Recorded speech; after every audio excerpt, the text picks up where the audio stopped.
el estudio pasado cuáles eran los objetivos de esta lección.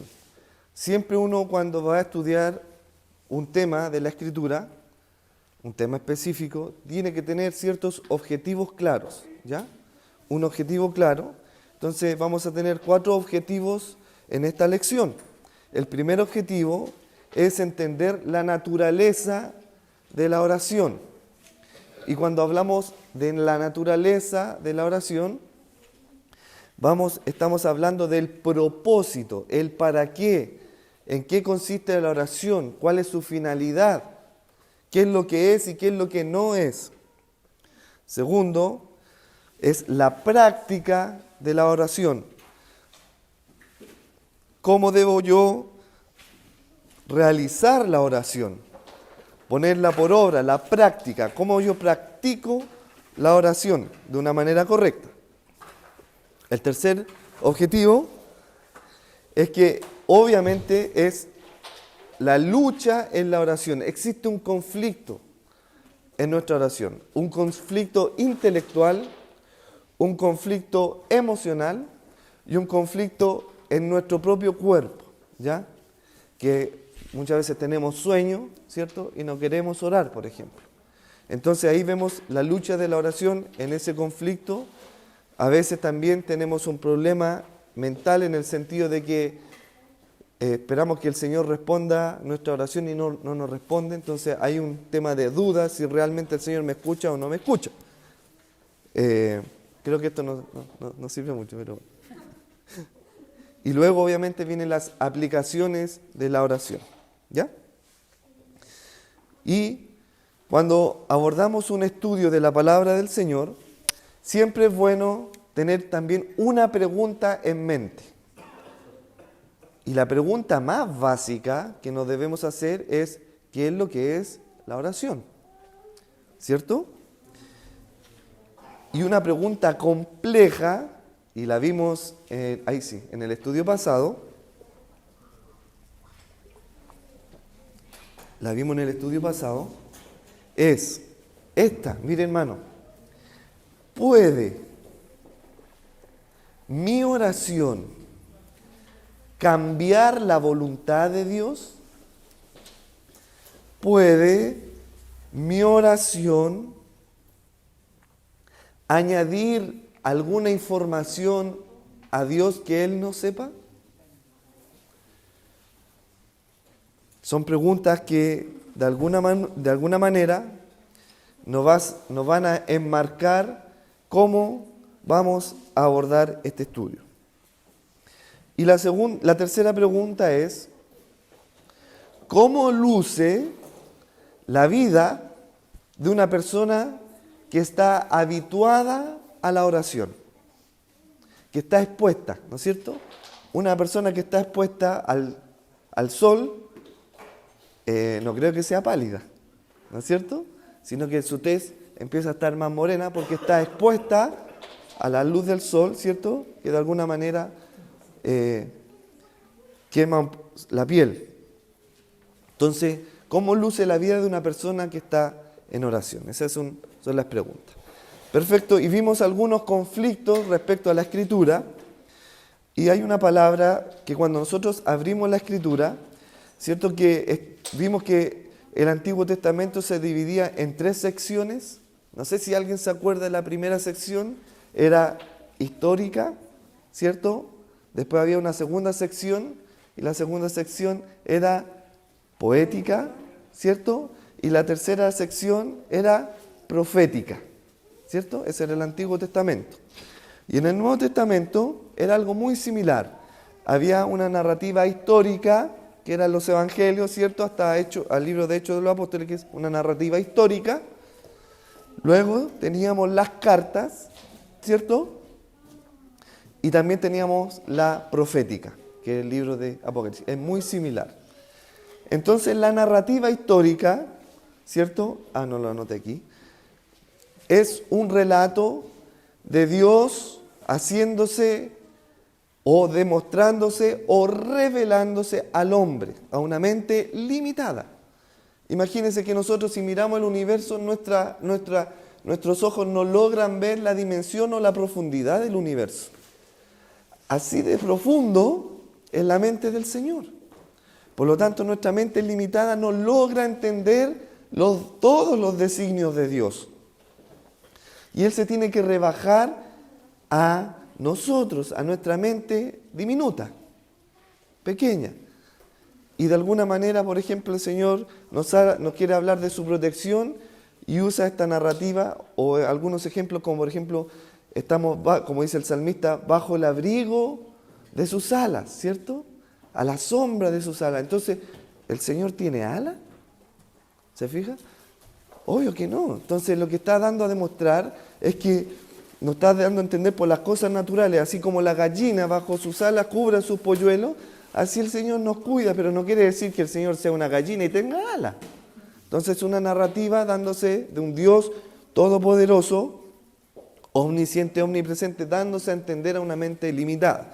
Entonces, en la narrativa histórica Dios se revela. Y aquí entra el conflicto de esto, de la oración. Vamos a Isaías 38:1. Isaías 38:1. Dice: en aquellos días Ezequías enfermó de muerte y vino a él el profeta Isaías, hijo de Amós, y le dijo: Jehová dice así, ordena tu casa porque morirás y no vivirás. Entonces volvió Ezequías su rostro a la pared e hizo oración a Jehová y dijo: oh Jehová, te ruego que te acuerdes ahora que he andado delante de ti en verdad y con íntegro corazón, y que he hecho lo que ha sido agradable ante tus ojos. Y lloró Ezequías con gran lloro y lamento. Entonces vino palabra de Jehová de nuevo al profeta Isaías, diciendo: ve y dile a Ezequías, Jehová Dios de David, tu padre, dice así: he oído tu oración y he visto tus lágrimas. He aquí que yo añado a tus días 15 años más. Entonces, cuando leemos este relato, vemos que Ezequías se da vuelta y llora con gran lloro, y de alguna manera creemos que Ezequías doblega la voluntad de Dios para extenderle 15 años más de vida. Y Ezequías también ora y le dice: te ruego que te acuerdes. Mire cómo ora, por hermano, que he andado delante de ti en verdad y con un íntegro corazón. ¿Dios se olvidará? Obvio que no se olvida, Dios no se puede olvidar, ¿cierto? Aún Él, obviamente, dice en ciertos párrafos de la Escritura que Él se olvida de nuestro pecado. Él puede olvidar en su voluntad nuestros pecados, ¿cierto? Olvidaré vuestra afrenta. Pero aquí, obviamente, Dios sabe todas las cosas. No es que la oración de Ezequías añade información a algo que Dios no sepa. Dios lo sabe. Y lo que hace es extender su benevolencia. Pero Ezequías muere porque Dios, cuando dice algo, es veraz y lo cumple. El Señor dice a Ezequías: ordena tu casa porque morirás, ¿cierto? La pregunta que yo le hago a los jóvenes: ¿murió Ezequías o no murió? Murió. Por lo tanto, Dios cumple lo que dice. Solamente que extendió su benevolencia 15 años más. No cambió la voluntad del Padre la oración de Ezequías. Solamente alcanzó benevolencia de parte de Dios. Entonces, ¿qué es lo que tenemos que hacer esto? Estas son narrativas históricas. Entonces nosotros no podemos separar este relato y hacer una doctrina. ¿Ya? Lo vamos a ver un poquito más adelante. Y dentro de la Escritura existen las didácticas, ¿ya? Que son donde obtenemos las enseñanzas que debemos aplicar o resolver conflictos teológicos como estos. Didácticas, acuérdense, las didácticas. ¿Cuál sería una didáctica? Por ejemplo, vaya usted a su Biblia al libro de Números 23:19.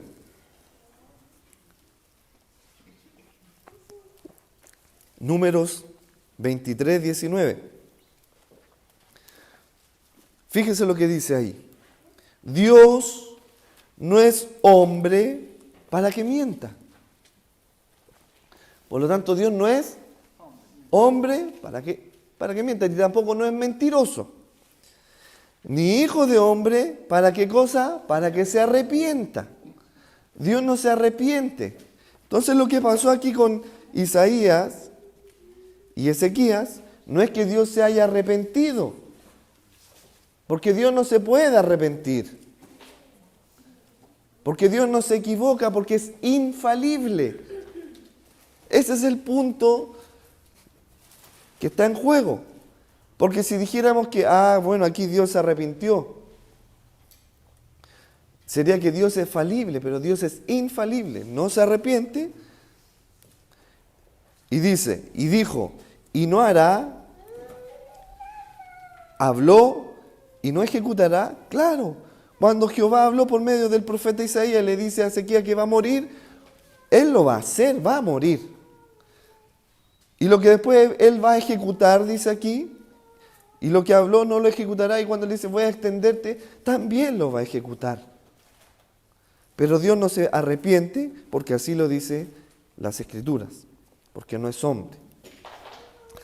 Entonces, este problema del Antiguo Testamento, ve que vimos una narrativa histórica y una didáctica en el Antiguo Testamento, tenemos el mismo problema en el Nuevo Testamento, ¿ya? De una narrativa histórica que se pueden transformar en problemas de mala interpretación. Vamos, por ejemplo, a San Mateo 7, versículo 7. Y este es el caldo de cultivo de San Mateo 7, 7, de las personas que no entienden la palabra del Señor, que ignoran la palabra del Señor y hacen doctrinas a partir de un solo versículo de la Escritura. Y aquí, en San Mateo 7, 7, en el estudio nosotros pasados vimos que Jesús ocupa un aforismo acá, ¿ya? ¿Qué es lo que es un aforismo? Aquí lo escribimos, parece aquí, aforismo. Que es, en pocas palabras, condensar una doctrina. Eso es un aforismo. En pocas palabras, condensar una doctrina profunda. Y muchas veces los escritores ocupan una técnica que se llama la taquigrafía, y eso lo vimos en el estudio pasado. ¿Qué es lo que es la taquigrafía? Quizá ustedes como jóvenes, no, ¿qué es eso, taquigrafía? ¿Alguien ha escuchado ese término anteriormente? No, ¿no es cierto? Quizás nadie lo ha escuchado, pero yo estoy segura que ustedes lo aplican. Y ustedes no saben que lo están aplicando y lo hacen. Cuando ustedes chatean con sus compañeros, con sus amigos y mandan este mono, ¿qué es lo que es eso? ¿Ah? Una cara riendo. Y los adultos, ¿usted pensaría que eso era una cara riendo? ¡Jamás! Eso es una taquigrafía, ¿cierto? Les decía en ese relato cuando yo le escribía por WhatsApp a mi esposa, te quiero mucho, y ella me respondía, ¿cierto? ¿Qué dice ahí? También, ¿no es cierto? Eso es una taquigrafía. Y ustedes lo ocupan. Ustedes lo hacen, ¿no es cierto? Ya. Y aquí algo similar en la Escritura. Miren, Mateo 7, versículo 7 dice, pedid y se os dará. Voy a abreviar esto. Porque todo el que pide, recibe. ¿Cierto? Entonces condensa esta doctrina de pedir y recibir. Pero resulta que esa es una narrativa. Y tengo que aplicarle ahora la didáctica a esa narrativa. ¿Lo logran entender, cierto? Una narrativa, ¿cierto?, de los evangelios, histórica, a la cual yo debo aplicarle ahora una didáctica. Otro aforismo sería San Mateo 21, 22, que dice, y todo lo que pidiereis en oración, creyendo, lo recibiréis. ¿Ve? Eso es un aforismo pequeño, que dice que todo lo que usted pida, joven, ¿cierto?, en oración, creyendo lo va a recibir. Voy a hacer una oración y voy a pedir un Camaro. Y lo creo. Y lo voy a recibir. ¿Se fija? Entonces, resulta, este fue algo absurdo. Usted dice, eso es absurdo, ¿cierto? Pero esto se ocupa mucho, o se hace mucho para manipular los sentimientos, las emociones de muchas congregaciones que ignoran las Escrituras, que le dicen y prometen cosas en el nombre de Dios que Él nunca ha prometido. Por ejemplo, lo vimos, una mamá tiene a su hijo en la droga, el Señor te promete que tu hijo va a volver aquí a la casa de oración. Y la mamá lo cree, ¿cierto? Pero el Señor no ha prometido esas cosas. Esas cosas no están en la Escritura. El Señor te promete que te va a ir bien, que tú vas a ser la primera, vas a ocupar. El Señor no ha prometido eso. El Señor va a traer a tu esposo. Esas cosas no las ha prometido Dios. Y el hombre ocupa estos aforismos, así que usted pida y va a recibir. ¿Cierto? Pida y reciba. Ocupan estos aforismos. Pero vemos que debemos aplicar, ¿qué cosa? Una didáctica primero. ¿Por qué? Porque las oraciones, o bien, todas las promesas que están en la Escritura, concernientes a la oración o respecto a la oración, tienen condiciones. Las oraciones tienen una condición. Eso yo no lo sabía. Porque según el aforismo uno podía pedir y iba a recibir lo que quisiera. Pero no todas las oraciones tienen condiciones. Acuérdense, tienen condiciones. No lo sabíamos, ¿cierto? Pensábamos que podíamos pedir y recibir lo que quisiéramos. Y habíamos hecho como esa parodia de esa casa comercial que tenía un comercial televisivo, ¿cierto? Que decía, la Polar, llegar y llevar, ¿cierto?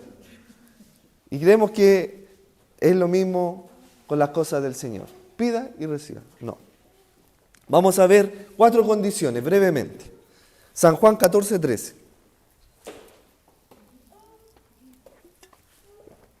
Dice, todo lo que pidan al Padre en mi nombre, lo haré. Bien, hasta aquí el falso maestro dice, todo lo que pida al Padre en el nombre de Cristo, dice el Señor que lo va a hacer, ¿o no? ¿Cierto? Así que, hermanos, pidamos porque el Señor lo va a hacer y convulsiona a la hermandad. Pero aquí viene la condición, una condición. ¿Para qué cosa? Para que el Padre sea glorificado en el Hijo. Es decir, eso, lo que yo estoy pidiendo en oración, la pregunta que viene, ¿glorifica al Padre? Ese Camaro parece que no glorifica al Padre, como que me glorifica a mí mismo, me trae vanagloria, ¿no es cierto? Ahí está una condición. Lo que yo voy a pedir en oración, punto 1, ¿glorifica al Padre? Primera condición. Segunda condición, San Juan 15:7. Pidan todo lo que quieran y se les concederá. Mire, hermano, qué fácil. Pidan todo lo que quieran y se les concederá. ¿Qué quiere usted? Yo quiero esto otro. ¿Usted qué quiere? Pida todo lo que quiera y se le va a conceder. Así lo dice la palabra. Dios es veraz, no es mentiroso. ¿Se fija? Así es una manipulación de la Escritura donde no se aplica una didáctica. ¿Pero cuál era la condición antes que dice esta frase? Si permanecéis en mí, primera condición, y mi palabra permanece en vosotros, recién ahí te dice, pide todo lo que quieras y lo vas a recibir. ¿Por qué?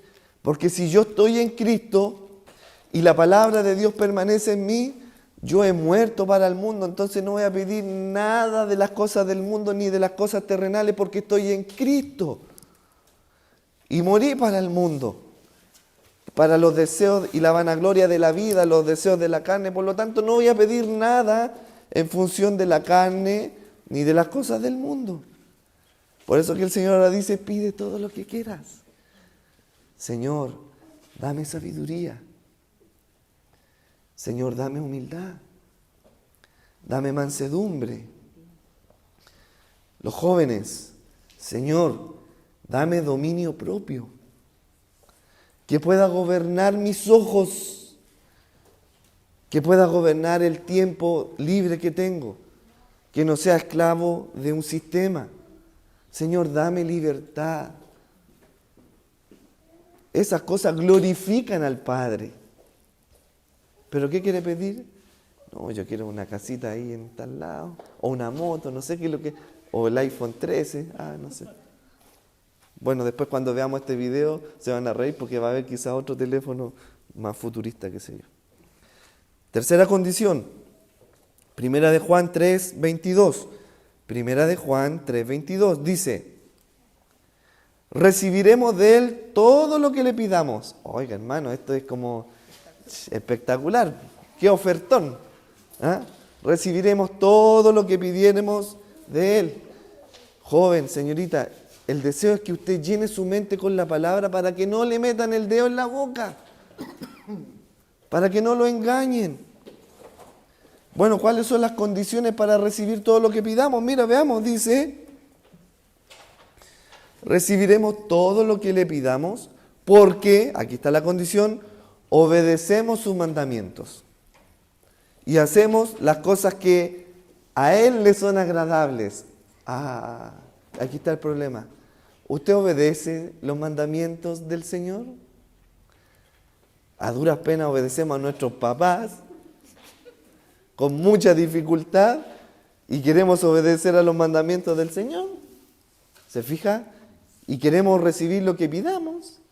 Si ni siquiera podemos obedecer la palabra del Señor, ni siquiera podemos obedecer a nuestros propios padres. Por lo tanto, dice la palabra del Señor, que esa condición, obviamente, de recibir lo que queramos, depende, obviamente, de su relación personal con el Señor. Porque usted ahora lo que va a pedir es algo que a Él le agrada, no lo que le agrada a usted. Es lo que a Él le agrada. Mire lo que dice el versículo. Porque hacemos las cosas que a Él le son agradables. La pregunta viene inmediatamente hacia usted y es incisiva. ¿Hace usted las cosas que son agradables al Señor? En su vida privada, donde nadie nos ve, en su cama, en su lecho, en su pieza, ¿hace las cosas que son agradables al Señor? ¿Y quiere pedir lo que quiera? ¿Se fija que hay condiciones?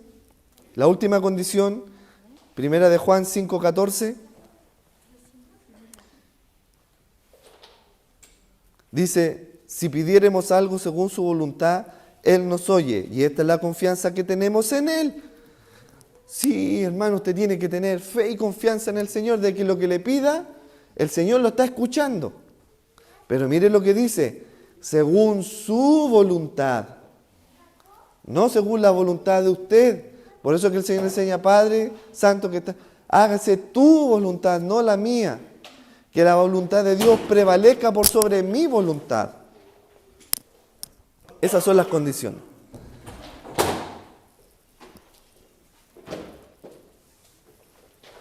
Vamos a ver ahora la naturaleza de la oración. Esa era la introducción. Entonces vimos lo que eran los aforismos, la taquigrafía y la didáctica. ¿Ya?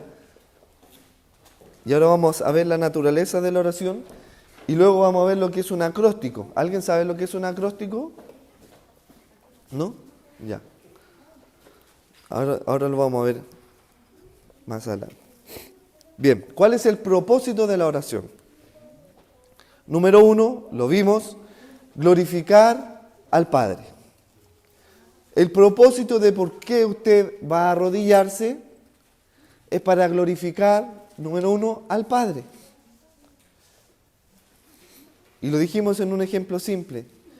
Señor, te doy gracias por el pan que hay en mi mesa, porque tú lo trajiste, Señor. Gracias por el pancito que hay en mi mesa. Esa es una oración que glorifica al Padre. Una oración que no glorifica al Padre es: Señor, te doy gracias por el pan que he traído a esta mesa. Mire, pues, hermano, que he traído yo. Con mi esfuerzo, Señor, con mi esfuerzo. No, hermano. La oración siempre debe glorificar al Padre. Ese es el propósito de la naturaleza de la oración. Número 2, la oración debe alinear o sincronizar. Ustedes han visto en los Juegos Olímpicos cómo las nadadoras, esos grupos que se meten al agua, ¿cierto? Y hacen nado sincronizado, hacen esas figuras con los pies y pareciera como que son todas una, así hacen todas las cosas, salen todas al mismo tiempo, están sincronizadas. ¿Ya? Lo mismo nosotros, nuestra oración debe estar sincronizada con la voluntad de Dios. Por ejemplo, los jóvenes, pucha, ¿con quién me debo comprometer? ¿Con Juanito? ¿Con Pedrito? ¿O con Pablito?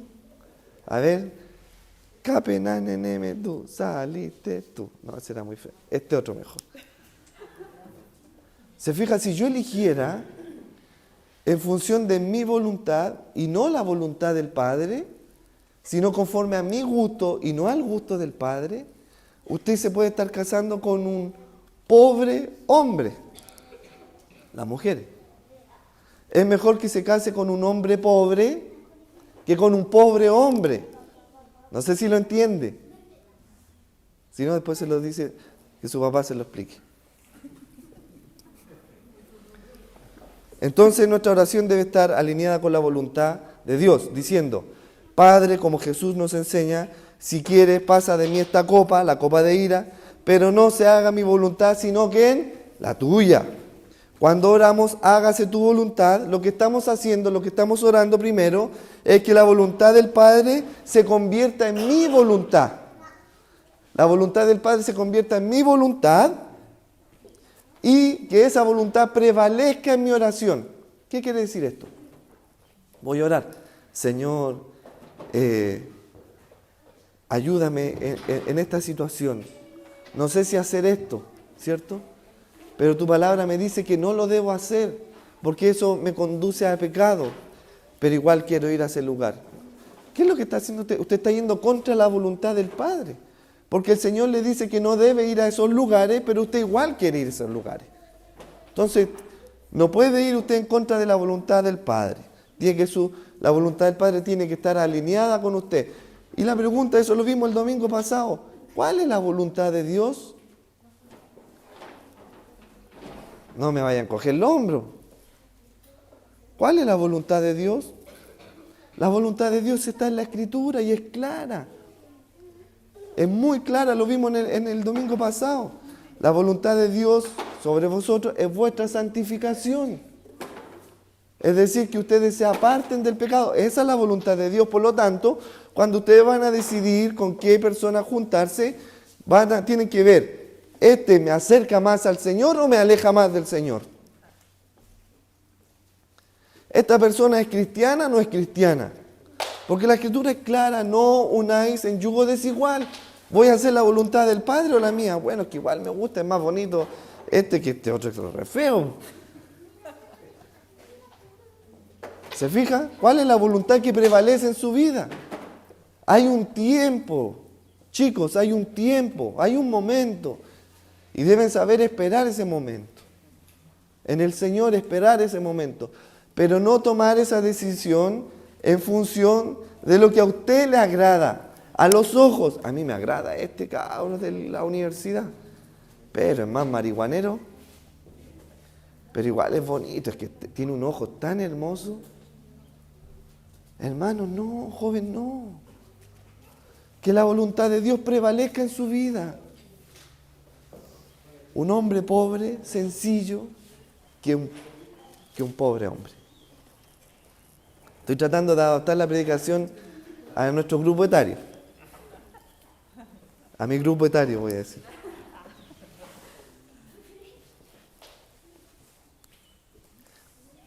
Otro propósito número 3 de la oración es traer paz a mi vida. Los jóvenes necesitan paz, están inquietos, están ahí, pasan la pantalla así. No sé qué ven si están así, miren. no sé, milésimas de segundo, pasan como 20 imágenes así.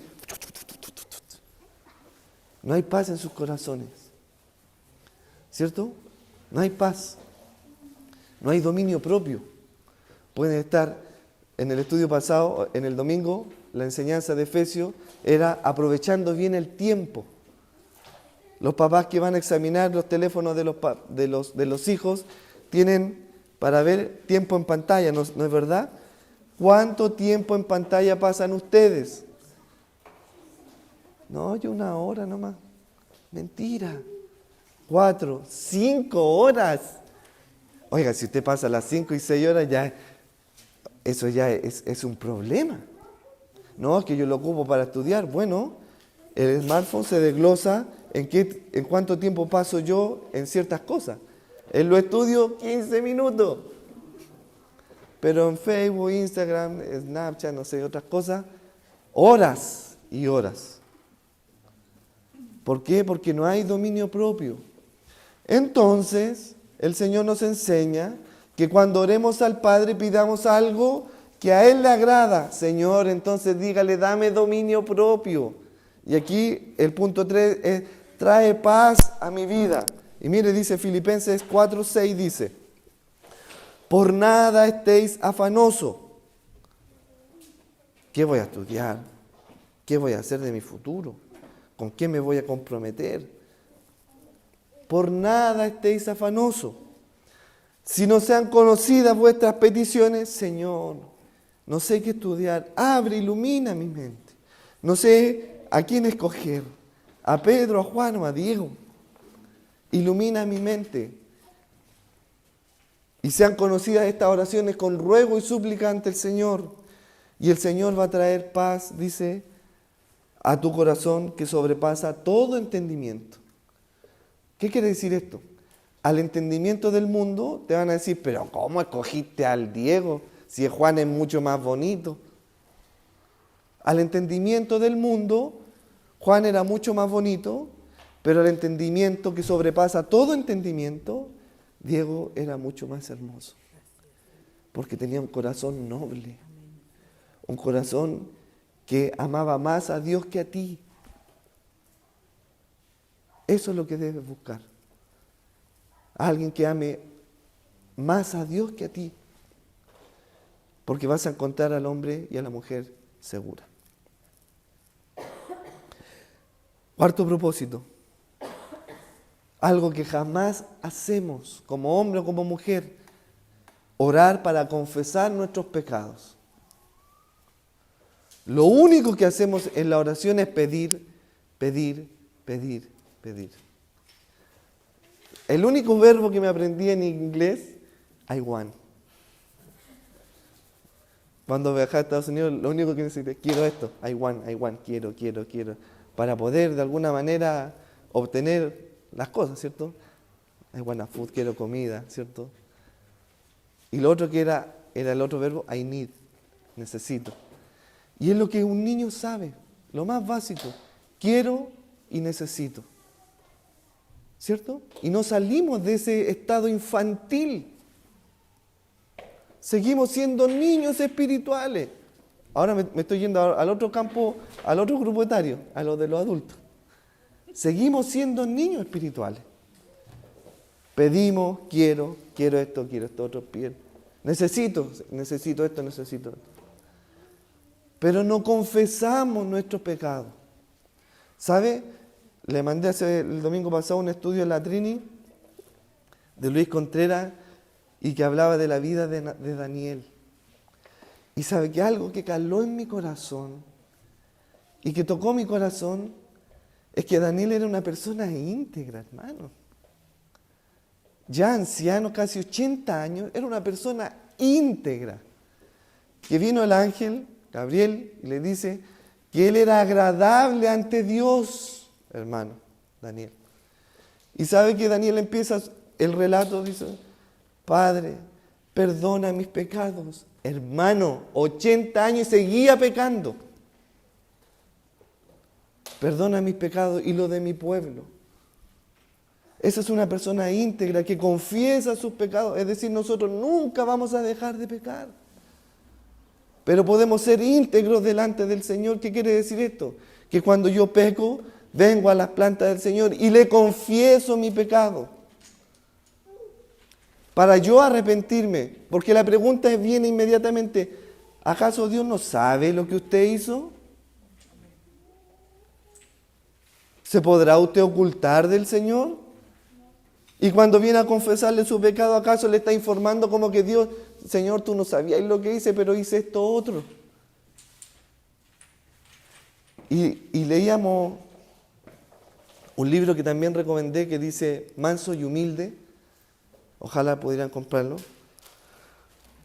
Y había un escrito en este que decía, porque el que a mí viene, dice la palabra del Señor, yo no le echo fuera, ¿cierto? Dice Jesucristo. Pero mire, hay algo intrínseco aquí en esto, decía el autor. ¿Por qué hay temor al venir a los pies de Jesús de que Él no eche afuera? Está intrínseco eso, que nosotros en nuestra naturaleza tenemos miedo de venir al Señor, de que Él nos reproche por nuestro pecado. Pero el Señor lo está diciendo, el que a mí viene yo no te echo fuera. Ven con tu pecado ante mí, confiésalo. Y arreglemos el asunto, tú y yo. Confiésalo. ¿Para qué? Para que te arrepientas. Y vas a recibir del Señor, obviamente, el perdón de tu pecado. Pero para que no lo vuelvas a hacer. La oración es un acto de no que yo estoy informándole algo a Dios, sino que voy a recibir ahora una información de Él hacia mi vida, que es a través de su palabra. Entonces, 1 Juan 1:9 dice, si confesáremos nuestros pecados, Dios es fiel y justo para perdonar nuestros pecados y limpiarnos de toda maldad. Pero es necesario que confiese sus pecados. Y vamos aquí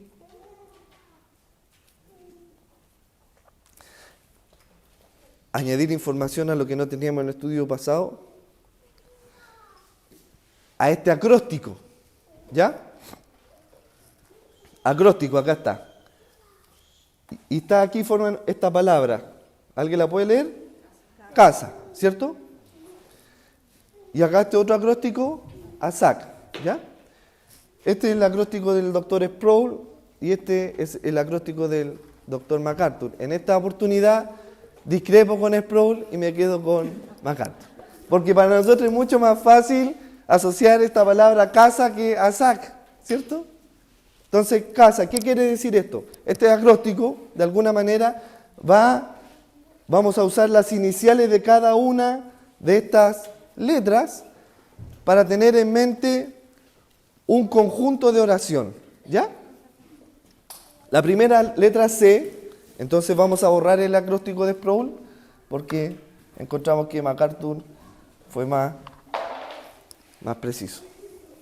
La primera, confesión.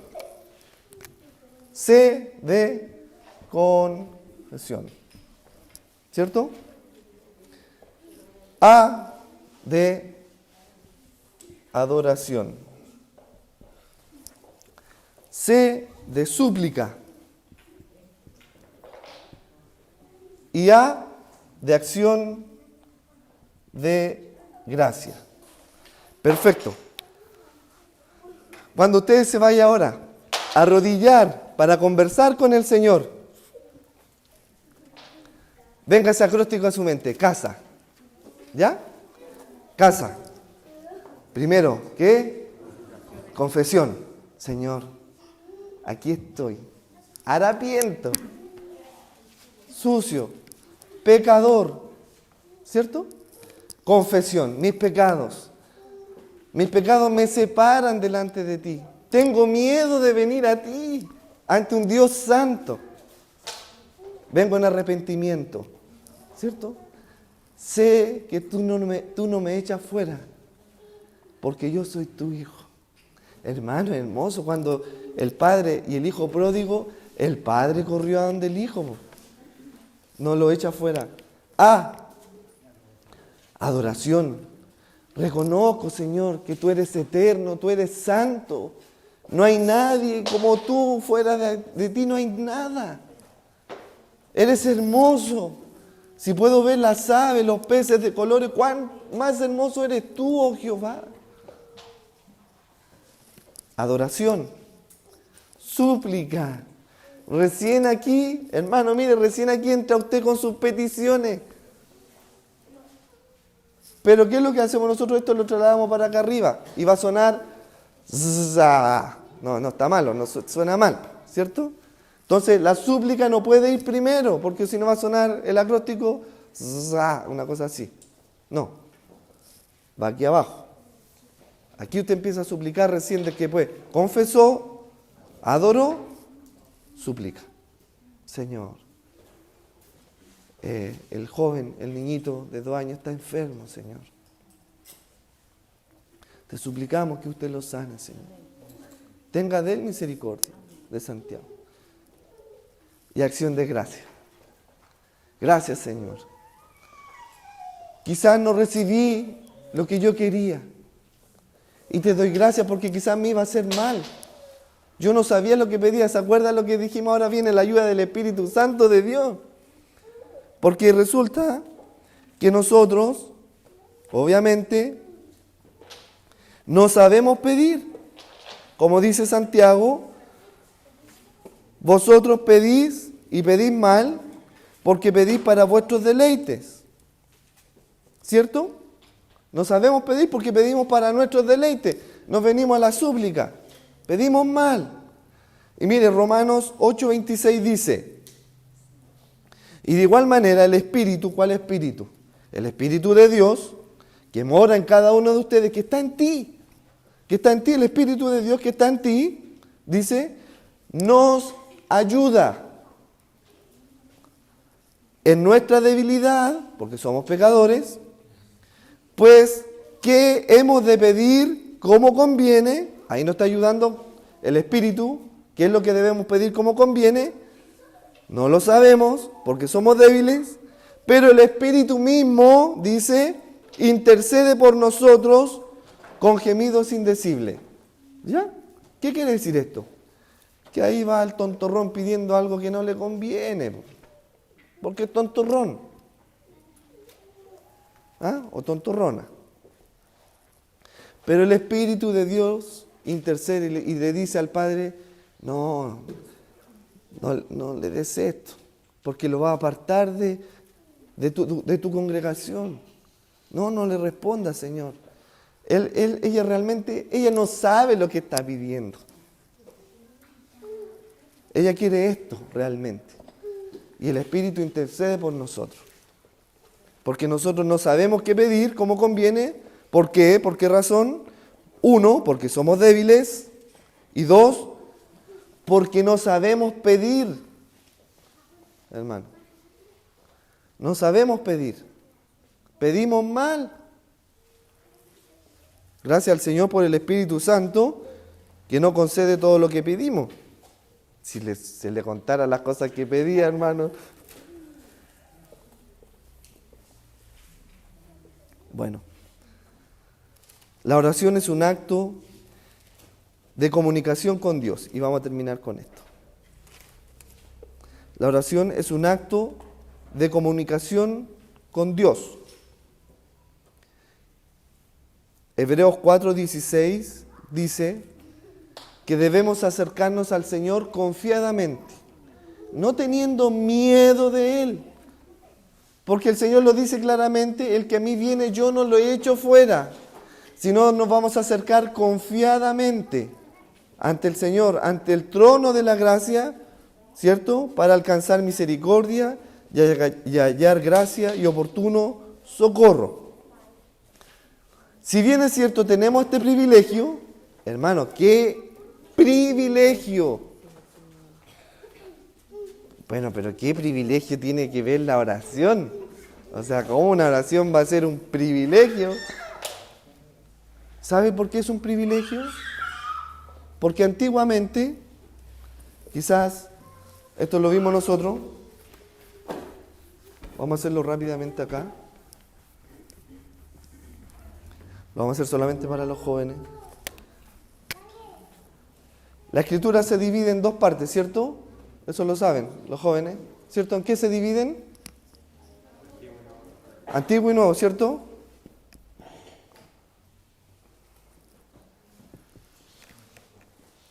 Y el hombre, en el Antiguo Testamento, para acercarse al Padre, al Señor, ¿cierto? Dios estableció un sistema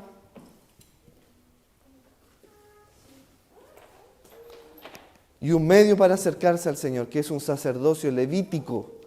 Es decir, si usted no era levita, usted ni siquiera podía estar aquí. A usted le correspondía estar acá afuera nomás.